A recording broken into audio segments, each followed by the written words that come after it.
After our previous episode, it looks like we'll finally have made it out of the 2002 formats, taking us into the new year 2003. 2003 is an exciting year because it is the year of the first Yu-Gi-Oh! World Championship. At long last, we have left the dark ages of Yu-Gi-Oh! And are making our way forward at a modest pace. Objection! Wait, what? There's a December 2002 ban list? Konami, you realize that you just had a ban list in October, right? Are you sure you guys know what you're doing? I know you guys started the game in the TCG just 9 months ago, but I mean, haven't you guys had like 3 years worth of experience from running the OCG? Why aren't you just carrying that experience over here? Hold it! Oh right. UDE was handling the game at the time in the TCG. But even so, they didn't have ban list control, hence why some hits didn't really make sense in the context of our game at times. At the very least, Konami, you still have some responsibility for this odd decision, right? Right? Oh, you're saying that you were actually trying to balance the game by having more ban lists? Take that! Alright, whatever, just roll the intro.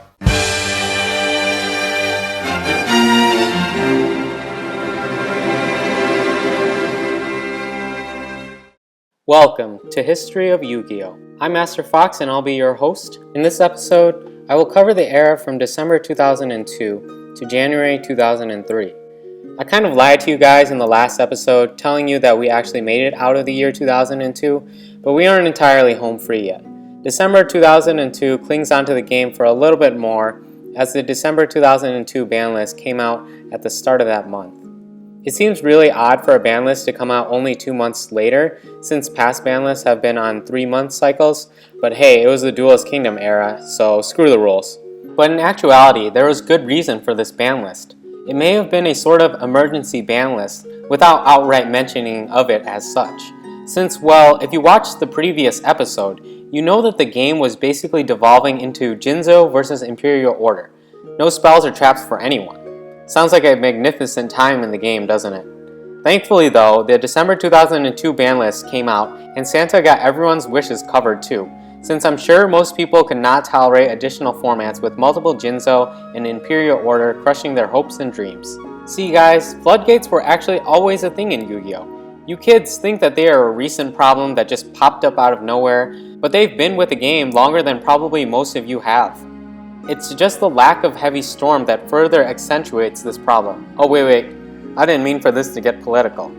Let's get back to what I do best, history. This was basically an interim period in Yu-Gi-Oh! And it's perfect timing to have this episode, I think. With it being 1, December, and 2, the holiday season, I think a more relaxed episode fits the bill perfectly. For the sets that were available during this era, it was identical to that of the previous format. No new booster sets came out during this time, and the same tournament pack second season was still being used as prize packs. See, I told you, this is a rather strange time to be enacting a new ban list, which is hence the reason why I have my suspicions that this was actually an emergency ban list, although obviously without the specific designation. I really don't think that Konami planned for this format to be occurring, rather it was just a reaction to the staleness of the Jinzo versus Imperial Order format. Speculation aside, there were technically new cards released. On December 20th, 2002, the McDonald's promotional card set was released. This is the only set, if you could even call it that came out during this time. They were released 13 years exactly from today. Pretty crazy to think about. Nothing in here was of competitive note, but we'll go through it for completeness sake. But of course, we'll first go over the December 2002 ban list. This was the most important part of the December 2002 in terms of historical significance though, so listen up. This was also the first list that changed the status of a card already existing on the list, with many previously semi-limited cards becoming limited. The changes from October 2002 are as follows. Forbidden, still nothing. Limited, we have Jinzo, Morphing Jar, Witch of the Black Forest, Card Destruction, Limited Removal, Premature Burial, Swords of Revealing Light, Call the Haunted, Ceasefire, and Imperial Order. Let's take a closer look at each one of these cards. Jinzo is an obvious hit from his dominance of the previous format. Konami has not quite worked up the courage to outright ban cards yet, but if they had, I do believe that Jinzo would likely have been banned at this point in time. The hits to the morphing jars are interesting, as they did not really have any bearing on the game in the TCG, but I do believe this is an artifact of the OCG's metagame, due to Empty Jar being a big deck there.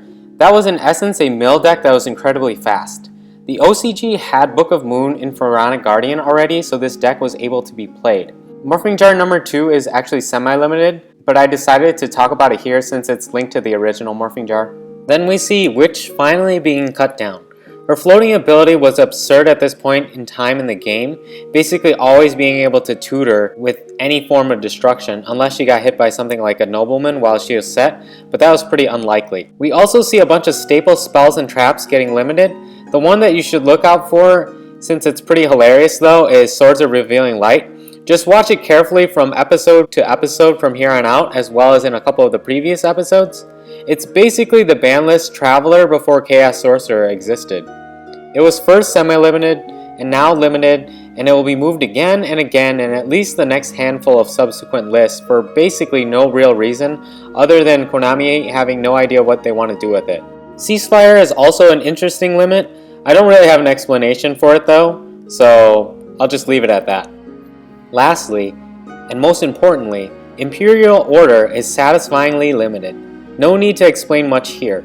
The card was absurd in the game at this point in time, since the power cards of the game were all basically spell cards, much different than in the game that we know of today, where monsters rule the game. It can be argued that Imperial Order was more devastating back then due to the few options that were available to counter it. Jinzo and Dust Tornado was all that you had. Next up are the semi-limited cards.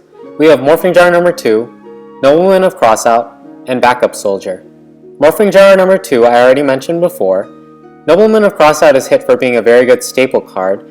Flip effects are very much a real thing at this point in time since the game was very slow and flip effect monsters had some of the more powerful effects. Backup Soldier is a hit to Exodia, although I don't really understand why, since Exodia was a very weak deck at this point in time with all of the hand control cards that were still available. And those were all of the hits on the December 2002 ban list. Now we move to look at some of the McDonald's promo cards that were pretty interesting. The McDonald's promotional set was basically a way to import some OCG cards outside of a booster set, I suppose. Also, it served as a good way to advertise Happy Meals to children and get more customers for McDonald's. Win-win for both of them. Nothing competitively relevant here, although there are some interesting cards. I'll go through some of them for fun, and why not? It's the holiday season, so it's the perfect time to celebrate and reminisce the release of crappy children's trading cards in the holiday season 13 years ago. First up, we have Frog the Jam. This card caused the bane of the text of the entire future Frog archetype. Poor planning on the translation on the part of Konami of America has led to a trend in the text of all Frog cards, excluding Frog the Jam from their support, because, well, he isn't really a frog. That applies in more than one sense of the word. Some people like to joke that he was actually banished from the Frog Sanctuary for being so bad at croaking, as it says in his flavor text. But hey, you guys would be bad at croaking too if your lungs were made of jam. Three-legged zombie. These guys are pretty interesting, aren't they? 3 legs? So I see 1, 2, wait, where's the third leg? Oh my Harakti. Millennium Shield. This card was actually on the show and was used by Rebecca Hawkins, if you remember her. She had some crazy strategy to force all attacks to go to this guy's massive defense. Neat card for nostalgia's sake, but not much else. Cosmo Queen. This card actually also appeared on the show, but it wasn't used in a duel, unfortunately. It was used by Gozabura of all people. Strange. What's interesting to note though is that Cosmo Queen is a spellcaster with 2900 attack and 2450 defense, which eclipses Dark Magician in both stats. So much for being the ultimate wizard in terms of attack and defense. Dark Piercing Light. Nothing too notable about this card, except for the fact that it was the only spell card in the whole promotional set. Actually, it was the only card that wasn't a vanilla monster. Everything else was just a vanilla monster. Flying Penguin. This card was in the show in the Virtual World arc and used by the Penguin dude. I'm not sure what his name was, although I think it was something like Crump. It's not really important though. Not much else besides that. I guess it is good for those of you that do like penguins. And our last card is Yoranzo. Yoranzo is a neat card because we actually saw him used by Duke Devlin versus Yugi, although they weren't playing dual monsters. They were actually playing the bootleg copied version, Dungeon Dice Monsters. Speaking of Dungeon Dice Monsters, the Game Boy Advance video game actually came out February 11th, 2003. I know this is a little bit out of the timeline of this video, but it's semi-related to the topic, so I thought I'd just mention it here, since I'm not going to be talking about it later anyways. Last but not least, we have the most important part, the meta decks. This was a unique format for many reasons. One of these reasons was that this was the first time ever that the game took a power dip. New set releases constantly pushed the power level of the game, while the ban list served to curb this power. But this list outright reversed it from the previous format. Most of the time, the ban list has less of effect than the new set, and seeing as there is no new set in this period, it makes perfect sense why the power level took a tremendous dive. But these formats are always good for the game. Otherwise, I believe things would get too out of hand too fast. Basically, the ban list meant that there was really only one actually viable meta deck. And this deck we'll look at is Cookie Cutter Jinzo Beat. I mean, technically Exodia is always a thing throughout these early formats, but unless there was an interesting build, I'm not really going to go over it. I will in this video though, since I guess the ban list hit to Backup Soldier means the deck was warranted a hit, although it really wasn't. Exodia was so bad in this era because of all the hand control cards that existed. Even if you had 10 backup soldiers, if the head got sent to the grave, that was instant game right there. Anyways, I should actually talk about Cookie Cutter Jinzo. So, Cookie Cutter Jinzo Beat. This wasn't technically the deck's name, but back in the dark ages, we didn't really name decks yet, so I'll just give it a name. Everything we knew pretty much was 40 good card deck. This deck was no exception, basically taking out 2 Jinzo and the 2 Imperial Order that the deck lost to the ban list, and then you just filled it up with more staple cards, and the deck was pretty much good to go again. For the sake of completeness and the fact that Backup Soldier was actually hit, I guess I have to at least mention this deck. Backup Exodia. It's an Exodia deck. What do you guys expect? Stall is basically the only way to run this deck because Deep Draw was not really a thing yet. This deck was not very good, even in its own time. You were afraid of both of the powerhouse threats still, Jinzo and Imperial Order, because Jinzo meant that your defenses were useless, and Imperial Order made your speed cards useless. But here's the deck anyways. The deck was carried by flip effects. You hope to draw the head last, which sounds like a terrible strategy even in this era. Setting cards and stalling has rarely been a good Yu-Gi-Oh tactic, and Konami seems to be against all stalls since the start of the game, seeing as how they hit Swords of Revealing Light. So essentially you would just stall and then dig through your deck, and then recover any limbs that you lost with Backup Soldier, and hopefully you could obliterate your opponent. That's the deck. This brings us to the conclusion of the December 2002 format. I would just like to wish everyone happy holiday season, and make sure you guys enjoy yourself. Look forward to the new year, where I'll have new releases, and the next time we meet again will be in the February 2003 format. Finally, truly in 2003.